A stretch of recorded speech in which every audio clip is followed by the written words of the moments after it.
October 2 దేవుని వాక్య ధ్యానం. ఎవని మనస్సు నీ మీద ఆనుకొనునో వానిని నీవు పూర్ణ శాంతి గలవానిగా కాపాడుదువు. యెషయా గ్రంథం 26వ అధ్యాయం 3వ వచనం. మన ప్రభువైన యేసుక్రీస్తు నామములో మీ అందరికీ ఉదయము శుభములు తెలియచేస్తూ ఉన్నాను.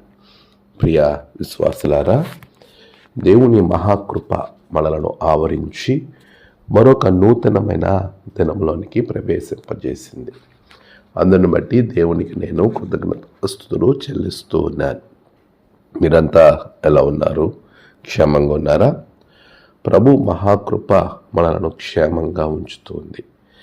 ఆయన మనలను గొప్పవారిగా చేస్తూ ఉన్నాడు. మన జీవితంలో పూర్ణమైనటువంటి శాంతిని అనుగ్రహించటానికి, శాంతి గలవానిగా కాపాడుటకు ఆయన మనకు గొప్ప ఆశీర్వాదంగా ఉంచుతూ ఉన్నాడు. ఈరోజు శాంతి సమాధానము కొరకు ఆయా ప్రదేశాలు, ఆయా ప్రాంతాలు, అనేక చోట్లకు తిరిగేటువంటి బిడలను మనం ఎంతోమందిని చూస్తూ ఉన్నాం.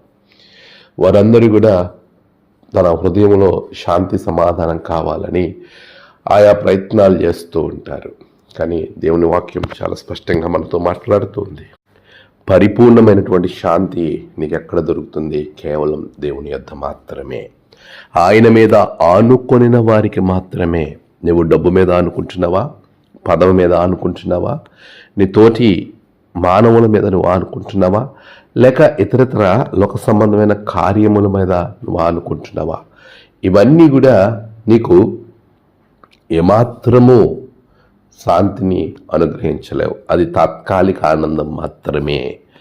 తాత్కాలికమైనటువంటి సుఖము కొరకు, ఆనందం కొరకు మనిషి అనేక రకాల ప్రయత్నాలు చేస్తూ వస్తూ ఉంటున్నాడు.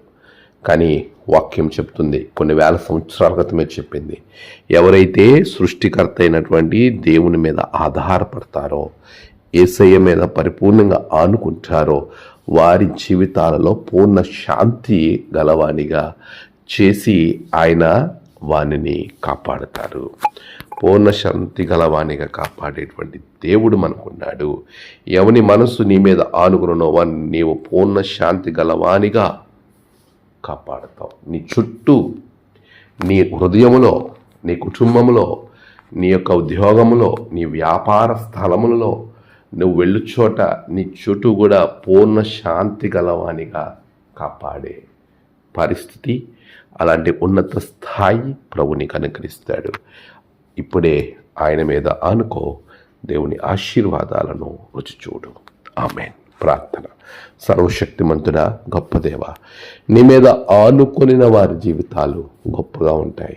అలాంటి గొప్ప జీవితాలు మా బిడ్డలకు దయచేయండి. నేడు వారి ప్రయాణాలు, పనులు, తలపెట్టిన కార్యాలలో గొప్ప జయము బిడ్డలకు దయచేయండి. నేడు జన్మదినము, వాహదినము, ఆయా విశేష దినములు జరుపుకున్న బిడ్డలను బహుగా దీవించండి. తమ ప్రియులను కోల్పోయిన వారి కుటుంబాలలో నెమ్మది, ఆదరణ దయచేయండి. అనారోగ్యం ఉన్న వారికి ఆరోగ్యం దయచేయండి. రక్షణ లేని వారికి రక్షణ అనుగ్రహించండి. నీ ఆనందం తనిపమని క్రీస్తు పేరట అడిగి వేడుకొంచున్నాం తండ్రి. ఆమేన్. తండ్రి, కుమార, పరిశుద్ధాత్మ త్రియేక దేవుని దీవెన మీ అందరికీ తోడుగా ఉండి నడిపించును గాక. ఆమేన్.